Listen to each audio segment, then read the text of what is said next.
गरीब की शादी। शशि की सौतेली माँ ने उसकी शादी की तो बड़े घर में, लेकिन पति कोई काम न करता। आप ससुर जी के साथ काम पर क्यों नहीं जाते? हाँ जाऊंगा, लेकिन कल से। आज जरा मैं दोस्तों के साथ घूमने जा रहा हूँ। शशि के दो बच्चे होते हैं, लेकिन रमेश का हाल वैसा का वैसा ही रहता है। एक दिन, सुनिए ना, बच्चा रो रहा है, इसके दूध के लिए पैसे नहीं है। अरे तो पिताजी से ले लो ना। क्यों? अगर आप में कमाने की क्षमता नहीं थी तो शादी क्यों की? तभी घर आई बड़ी ननद बोल पड़ती है। आहा, तुम्हारी माँ को साफ साफ कह दिया था कि लड़का ना कमाता है ना कभी कमाएगा। हम चार चार बहनें हैं इसका ख्याल रखने के लिए, और पिताजी का इतना सारा पैसा, तुम्हें किस चीज की कमी रखी है? लेकिन थोड़े ही सालों में तकदीर बदल जाती है। शशि का ससुराल गरीब हो जाता है। सब बिकने के बाद शशि अपने पति, बच्चे और सास के साथ किराए के मकान में आ जाती है। मैं कोई नौकरी करना चाहती हूँ दीदी।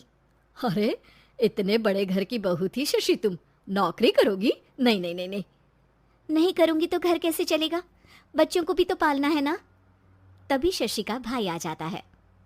शशि, ये ले राशन का सामान, किसी भी तरह की कोई भी जरूरत हो तो बताना। भाई, अब मैं नौकरी करूंगी। देख बहन, वैसे तो मैं तेरे साथ हूं, लेकिन हाँ, मैं ये भी चाहता हूं कि तू अपने पैरों पर खड़ी हो जा।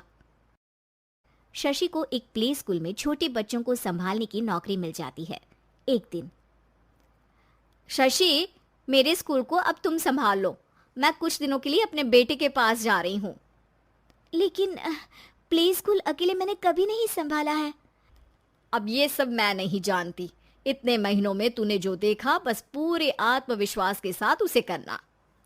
शशि नीलम के जाने के बाद पूरे 1 महीने उसका स्कूल अकेले संभालती है, और फिर एक दिन आता है जब वो अपना खुद का स्कूल भी खोल लेती है। वाह शशि, तुमने आज मेरा सर गर्व से ऊंचा कर दिया। तुम्हारा यही आत्मविश्वास तुम्हें बहुत आगे ले जाएगा।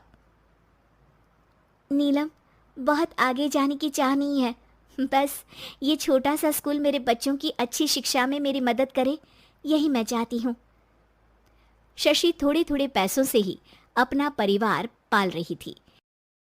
एक दिन उसके घर उसकी बड़ी ननद आती है। अरे भाभी, घर में कूलर तो लगा लेती, मेरी माँ को कैसे पंखे में लिटा रखा है? अरे तो शशि कौन सा एसी लगा कर सो रही है, वो भी तो यहीं रहती है ना मेरे पास। ज्यादा यहाँ आकर मेरी बहू को परेशान ना किया करो। हाँ हाँ, मुझे भी शौक नहीं है इस छोटे से घर में आने का। मैं तो बस ये बोलने आई थी कि मेरे बेटे की शादी है तो ननिहाल का जो नेग होता है वो ले आना। हाँ हाँ, जितना बनेगा कर देंगे, और ना हुआ ना तो वो भी नहीं करेंगे। तभी शशि बोल पड़ती है। अरे नहीं नहीं माँ जी, रीटा घर की बेटी है, उसके ससुराल वाले उससे शादी पर पूछेंगे कि मायके से क्या मिला। रीटा, तुम मुझे सामान की लिस्ट भेज देना, मैं पूरी कोशिश करूंगी कि तुम्हारी हर डिमांड को पूरा करें। अच्छा, मैं खाना लगाती हूँ। शशि ये बोलकर किचन में चली जाती है। धीरे धीरे कर शशि किसी न किसी तरह अपनी सारी ननदों की डिमांड भी पूरी करती, बच्चों की ख्वाहिशें भी, और उनकी पढ़ाई के लिए पैसे जोड़ती। एक दिन जब शशि का बेटा 12वीं पास करके आता है। माँ, अब तुझे काम करने की जरूरत नहीं है, मैं अब कोई ना कोई नौकरी करके पढ़ाई भी साथ कर लिया करूंगा। शशि को लगता है कि बेटा और आगे पढ़ाई करे, लेकिन वक्त की मार के कारण वो बेटे को काम के लिए हाँ कर देती है। अब बेटा एक बैंक में चपरासी बन जाता है। लड़का, देखने में तो बड़ा अच्छा है, अंग्रेजी भी पटर पटर बोलता है, फिर चपरासी क्यों? लड़का सारी बात मैनेजर को बता देता है। अच्छा, तो मैं तुझे एक मौका देता हूँ, तू यहाँ रहकर दूसरे डिपार्टमेंट का भी काम सीख। अगर तू किसी एक का भी काम अच्छे से सीख गया तो मैं तुझे यहाँ टेबल चेयर में बैठने वाली नौकरी दे दूंगा। लेकिन एक दिन शशि की ननद उसे फोन करती है। अरे भाभी, देखो, मायका तो मेरा तुम लोगों से ही है। मैंने आपके बेटे और मेरे भतीजे प्रदीप के लिए यहाँ एक नौकरी देखी है, पूरे 5,000 मिलेंगे। वैसे करता ही क्या है, चपरासी ही तो है ना। कोई बात नहीं रीटा, मैं उसे इस शहर के बाहर नहीं भेजना चाहती हूँ, बाकी वो शाम को आएगा तो मैं पूछ लेती हूँ। वहीं प्रदीप मैनेजर की बात से खुश हो जाता है और मैनेजर के काम पर ही नजर रखने लगता है। वो उनकी तरह के पेपर पढ़ता, काम करता और आने वाले लोगों की बातें सुनता। एक दिन बैंक में ऑडिट वाले आते हैं। ये गलत है, पूरी बैलेंस शीट नहीं मिल रही है, कहीं ना कहीं गड़बड़ है। ए मैनेजर, क्या करते हो?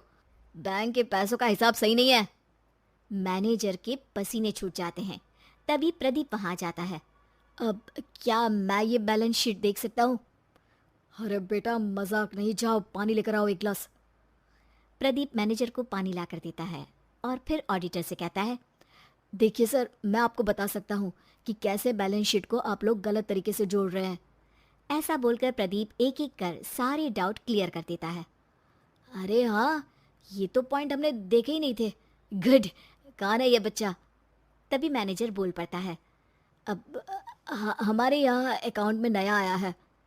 ऑडिटर के जाने के बाद, वाह प्रदीप, आज तो तुमने मेरी नौकरी बचा ली। और आपने भी तो मेरी नई नौकरी लगा दी अकाउंटेंट की।